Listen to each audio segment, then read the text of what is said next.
नमस्कार बच्चों आज हम कन्वेक्स मिरर के केस में कुछ एक ऐसे इंपॉर्टेंट रूल्स पढ़ेंगे जिनको अगर हम रे डायग्राम्स में इस्तेमाल करते हैं तो कन्वेक्स मिरर के केस में ऑब्जेक्ट की अलग अलग पोजीशंस को लेके किस तरह की इमेज बनती है बहुत ही आसानी के साथ ट्रेस कर सकते हैं।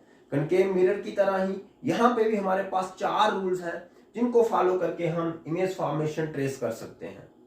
हमारा सबसे पहला रूल बहुत ही आसान, जो भी ऐसी रेज हैं जो प्रिंसिपल एक्सिस के पैरेलल रहते हुए मिरर के ऊपर फॉल करें वो रिफ्लेक्शन के बाद ऐसा प्रतीत होता है कि फोकस से डाइवर्ज कर रही है। दूसरा रूल हमारा कहता है कि कोई भी ऐसी रे जो मिरर के ऊपर फॉल करे और प्रिंसिपल फोकस से होते हुए गुजरे रिफ्लेक्शन के बाद प्रिंसिपल एक्सिस के पैरेलल रिफ्लेक्ट होती है, अपना पाथ लेती है।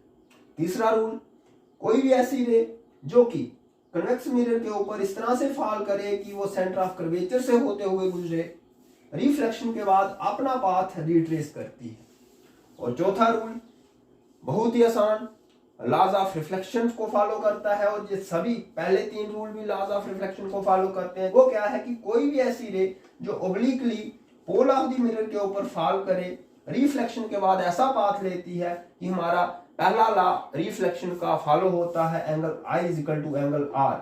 यहाँ पे एंगल I प्रिंसिपल एक्सिस और इंसिडेंट रे के बीच में एंगल और एंगल R प्रिंसिपल एक्सिस और रिफ्लेक्टर के रे के बीच में एंगल।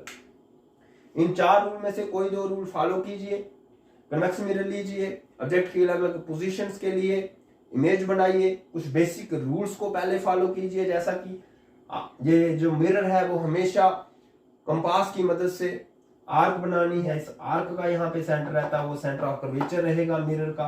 पोल रिफ्लेक्टिंग सरफेस की हाफवे पे हमेशा रहेगा और उसके साथ साथ पोल और सेंटर ऑफ कर्वेचर से होते हुए प्रिंसिपल एक्सिस गुजरेगी और उस प्रिंसिपल एक्सिस पे और पोल और सेंटर ऑफ कर्वेचर के एग्जैक्टली हाफवे पे प्रिंसिपल फोकस रहेगा। ये बेसिक रूल फॉलो कीजिए, 4 में से कोई 2 रूल फॉलो कीजिए, इमेज बनाइए, उसका नेचर, उसका साइज, उसकी पोजीशन आप बहुत ही आसानी के साथ ट्रेस कर सकेंगे।